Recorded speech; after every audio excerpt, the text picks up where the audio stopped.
Nah. Itu satu. Terus hari ini dikembangkan lagi bahwa diet yang bagus itu memakan buah dan sayur. Mas, hari ini apa sih yang tidak ada di Indonesia soal buah dan sayur? Maka konsep yang paling bagus yang ditemukan orang kita itu bukan masalah makan dagingnya, tapi ada ritual namanya mangsa.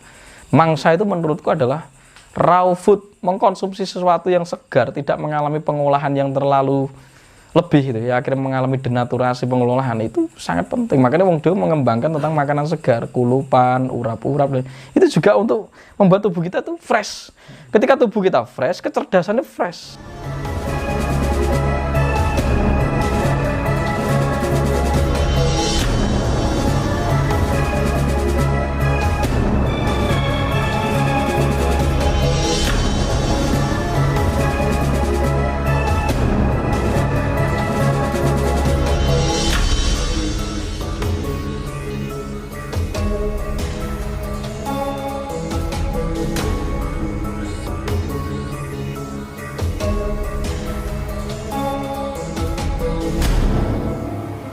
Kalau misalnya ada orang yang kemudian sudah dia fanatik dengan angka 9, ketika kemudian dia bikin usaha apa gitu ya, dikasih nama yang kalau di total hurufnya 9 juga, dan itu sudah menjadi belief. Bisa nggak kemudian itu jadi kenyataan sesuai dengan prasangkanya gitu? Kalau pakai nama yang hurufnya jumlahnya 9, itu nanti akan lancar gitu. Bisa terjadi nggak kayak gitu, Mas? Sesuatu itu bisa saja terjadi karena pikiran kita itu meyakininya. Belief tadi ya? Belief ya. Tapi masalahnya kamu akan mengalami sesuai dengan ekspektasimu apa tidak. Ini aku akan mendapatkan ini, Tuhan akan memberiku, kan begitu. Terjadi. Tapi saat terjadi itu kowe malah bubrah, kowe malah menderita, kamu nggak bisa membuktikan bahwa itu sebenarnya kejadian yang kamu yakini itu. Kadang wongnya nggak ngerti, wes lali meneh karena mentalnya selalu berubah-ubah. Makanya di dalam tradisi Jawa disebut maneges. Itu daripada memikirkan, langsung dengan rasa ini dicatok naruh pikiran, dibayangke karepmu piye. Karena ketika nanti pengalaman itu terjadi, ya wes sesuai karo aku gitu loh. Tapi ketika Anda hanya berdoa dan sebagainya, itu masih terpisah dengan emosi. Atau Anda meyakini. Maneges tadi gimana, Mas? Maneges itu main movie lah ya, kalau bahasa sekarang itu. Gimana tadi? Jadi langsung menggunakan emosi. Oke. Dan pikiran. Karena emosi itu lebih dikenal oleh alam kita. Misalnya kena jenengan langsung nyatok emosi karo pikiran ini sing gelar. Sing wujudnya A, B, C, D, duwe mobil kan sing iso membentuk personanya kan pikiran. Pikiran, lisan, perasaan dijadikan satu. Jadi satu dong. Ya. Betul dong. Jadi tiga kekuatan ini harus menyatu. Tri Sastra Raya itu harus menyatu. Nah, ketika ini sudah menyatu, ya udah. Kenyataan. Jadi ketika jadi kenyataan, oke syukuri. Paham.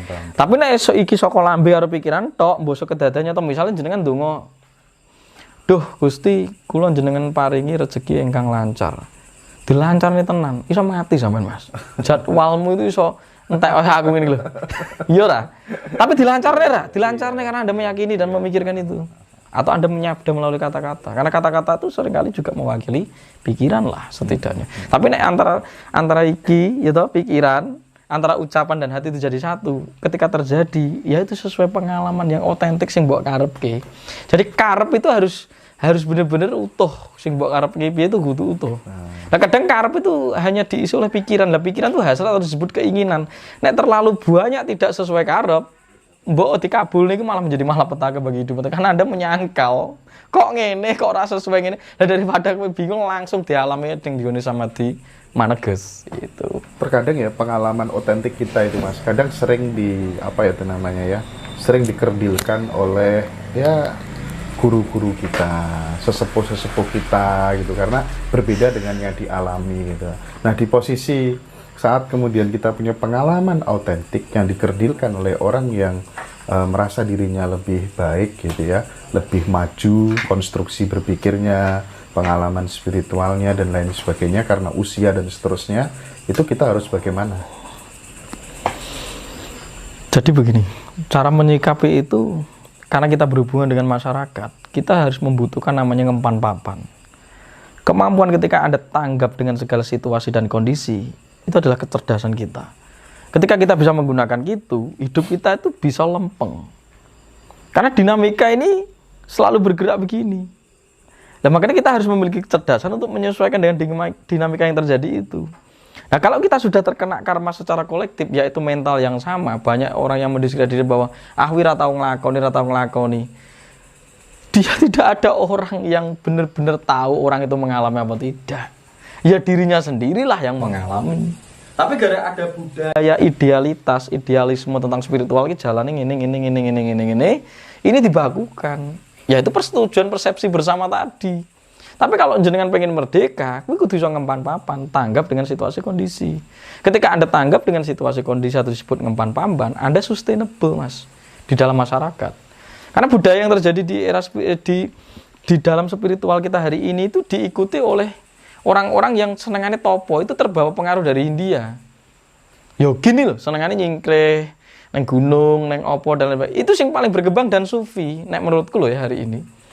Jadi akhirnya idealitasnya wong spiritual itu nyingkur, mandireng dewi neng jero alas. Ya jagat iki negarane ra maju nek kabeh wong dadi pertapa, Mas. Apa gunane Makanya akhirnya di seorang tokoh baru ya di era Mataram itu, yang menurutku Kanjeng Sunan Kalijaga itu langsung ngomong enek topo yang rame.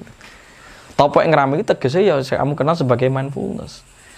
Jadi tujuannya kowe topo, tujuannya kamu menyeimbangkan lagi status kestabilan seluruh fungsi tubuhmu itu agar kembali bisa makaryo, berkarya kepada kepentingan banyak orang. Tidak semua orang itu akan jadi pertapa. Itu idealitas yang dilakukan oleh yogin di India dan sufi. Akhirnya ada kata-kata menyirna kemelekatan topo, enek kata-kata sufi. Akhirnya gaya puisi sehingga bahwa dunia itu akan mengacaukan kita. Dunia itu gak kacau, kita yang mengacaukan dunia sampai hari ini. Karena mental kita yang tidak dikendalikan dan tidak dikenali. Terus kita bilang bahwa bumi ini banyak masalah. Ya karena adanya kita sebagai manusia. Nah ini, enek wong sing bilang seperti itu, ya biarin aja. Itu karma kolektif kita hari ini. Justru kita bareng-bareng ayo nge mindset untuk merubah paradigma itu. Agar manusia itu bisa menghargai, bisa toleransi terhadap setiap pengalaman dan perjalanan orang lain. Karena wong sing benar-benar terintelektualisasi menurutku setidaknya itu lebih bisa menghargai, Mas. Jadi aku jarang menemukan orang itu yang terintelektualisasi itu mendiskredit enggak, paling enggak mau dia ngomong tuh ngeritik atau diskusi, tapi enggak sampai ngejat, ngelek-ngelek. Jadi yang ikut kelas-kelas saya itu ya mohon maaf itu memang yang sudah ikut studi schooler gitu lah, schooler. Jadi memang orang-orang yang intelek. Jadi itu lebih cepat nompo dan lebih menghargai, paling teko ngeritik boleh menyumbangkan. Tapi nek masyarakat kita hari ini gak nyepelek, makanya aku sangat peduli untuk mengangkat mindset dengan merubah status gizi, kita ajak mendemonstrasikan hal-hal yang membuat manusia itu terus meningkatkan kualitas. Itu yang hari ini tak gerakan. Terlepas diikuti apa orang. Wong nek sing ngene wis complicated. Urusan ekonomi wis complicated, urusan isone ngrasani wong dan lain sebagainya, padahal di agama diajarkan untuk tidak ngrasani, berwibet mulai dhewe, Mas. Ketika nanti ikut acara, cenderung dia akan meluapkan emosi dia atas kegagalan dia mengalami kebahagiaan dari situasi yang ada di sekelilingnya. Nah, itu rata-rata memang masyarakat yang kelas bawah begini. Makanya ayo kita bareng-bareng mengedukasi, merubah mindset secara kolektif. Ya hari ini, umpamanya ngomong soal negara ini, ngomong soal spiritual apa itu penting siji ekonomi ini oke dhisik lah, nimpuno dulu. Ini tercukupi dulu. Dan kebetulan nanti kita imbangi juga mengedukasi bahwa pentingnya menutrisi tubuh. Karena gen itu ternyata ketika saya amati itu cuma berpengaruh 20-30%. Sisanya itu gizi yang membuat uang itu bisa bertransformasi itu. Mbok yang spiritual. Makanya upawasa itu teknik luar biasa yang diajarkan orang Jawa itu untuk benar-benar meneliti dan selektif memasukkan sesuatu di dalam tubuh untuk mengkreasi tubuhnya sendiri agar memiliki dampak yang luar biasa untuk kemajuan umat manusia. Upawasa, poso. Mangane di kan zaman dulu tuh gizi kita sangat langka kan itu di era Mataram baru itu wis jajahan gitu kan. Tapi zaman Majapahit oke karena omega 3-nya banyak karena ikan laut konsumsi kita. Hari ini kita banyak mengkonsumsi sesuatu yang bersifat negatif bagi tubuh kita. Terus dipaksa wae. Hanya gara-gara dia mengikuti lapar. Nek gak dilatih poso saka saiki cilaka. Bayangkan Mas hidup kita hari ini hanya termakan oleh 3 industri.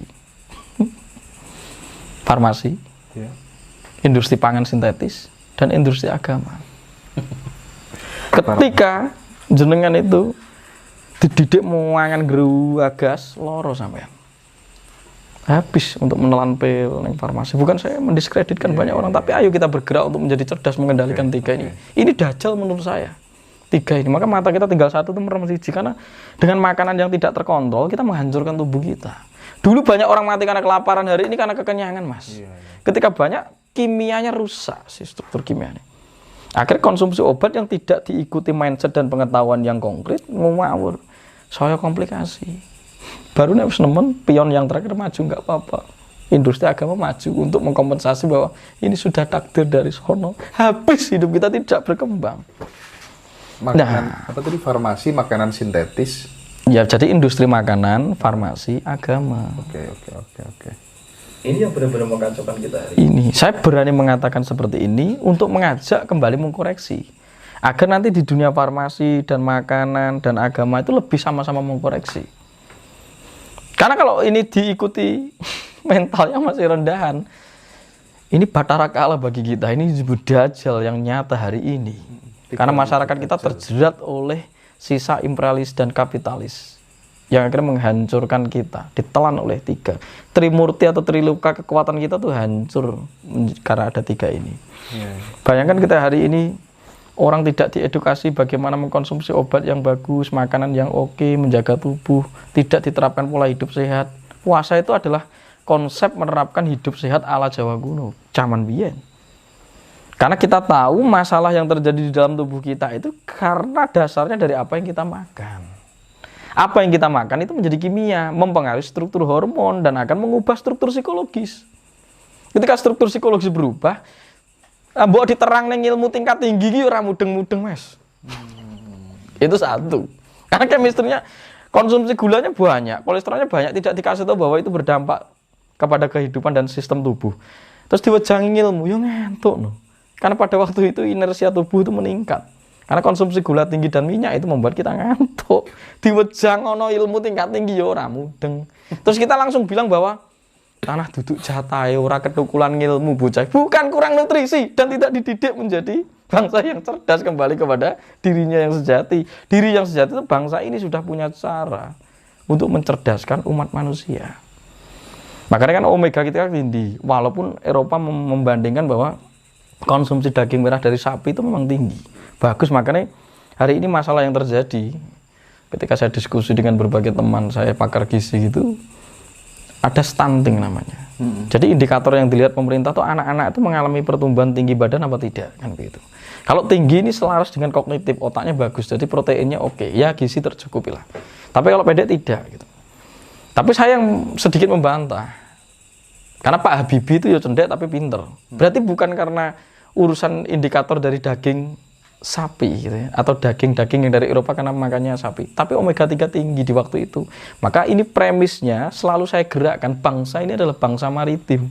Kenapa tidak mau makan ikan laut? Padahal nenggo namanya nek pindang gitu, tongkol, nyapu gak makan ini. Karena dibiasakan untuk tidak makan itu.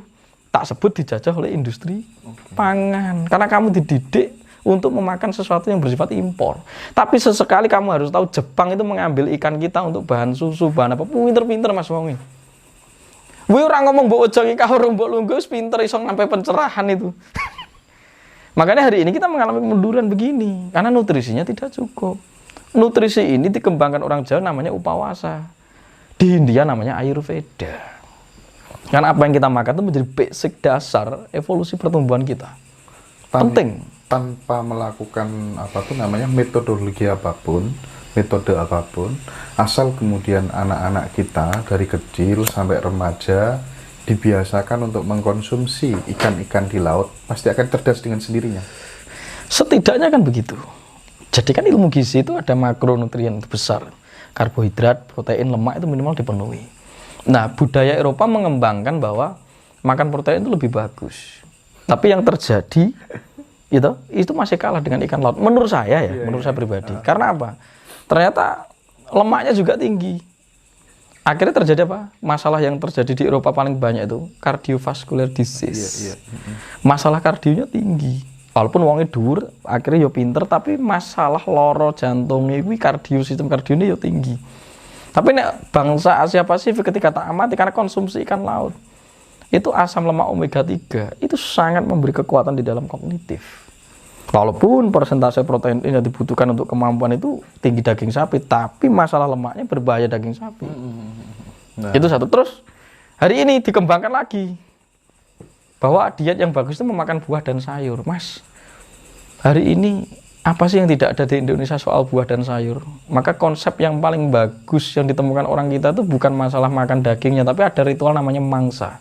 Mangsa itu menurutku adalah raw food, mengkonsumsi sesuatu yang segar, tidak mengalami pengolahan yang terlalu lebih gitu ya, akhirnya mengalami denaturasi pengolahan, itu sangat penting. Makanya Wong Dewa mengembangkan tentang makanan segar, kulupan, urap-urap, itu juga untuk membuat tubuh kita tuh fresh. Ketika tubuh kita fresh, kecerdasannya fresh. Diterangnya apa yang mudeng. Maka zaman dulu nek esuk ki mangane pecel itu seger, Mas. Duduk sego pecel gitu. Nek sego pecel itu nambah gula. Di esuk tuh wayahe esuk dimasukkan lagi. Itu pendidikan spiritual. Holistik, komprehensif, integral. Maka baik kita hari ini itu merubah mindset, juga meningkatkan status ekonomi. Status itu dalam artian piye untuk mengelola hasil laut kita. Karena bangsa ini tuh menurutku hari ini tidak sedang menjadi dirinya. Kita terlalu banyak mengikuti ide-ide dari barat. Mentang-mentang kita banyak lulusan dari barat kan gitu. Tapi kan kita tidak pernah tahu bagaimana bangsa ini terbentuk, sejarah piye, mbiyen kita itu punya wilayah geopolitik, geografisnya apa yang dikelola, desanya bagaimana. Itu tidak semuanya tahu. Mungkin ilmu barat hanya menunjang berapa persen, Mas.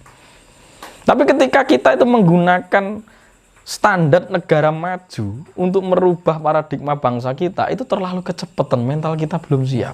Kita hanya terus dilatih, diseret untuk bertumbuh, tapi belum siap kaki dan otot kita untuk berjalan. Makanya kembali dulu ke ajaran Nusantara, gali sedikit-sedikit wisdom yang ada di sini, baru nanti mulai mapan. Nah, kita ngapain ikut standar negara maju? Hanya kita dibilang bahwa kita nomor 3.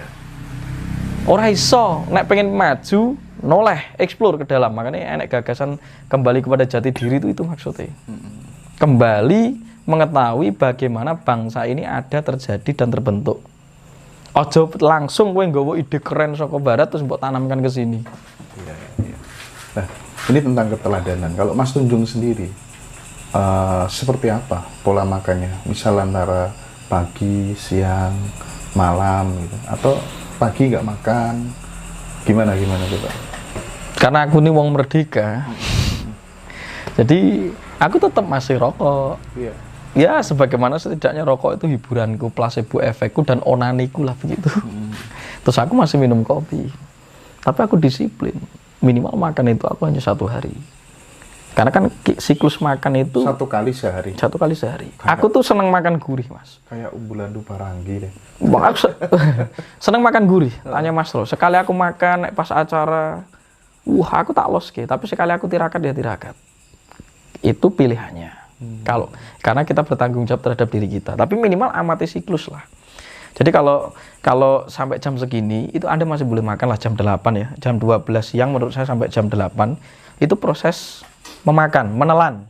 Nanti jam 8 sampai jam 12 malam, itu proses reabsorpsi, menyerap. Ojo mbok tambah mangan meneh, ojo ngemil meneh.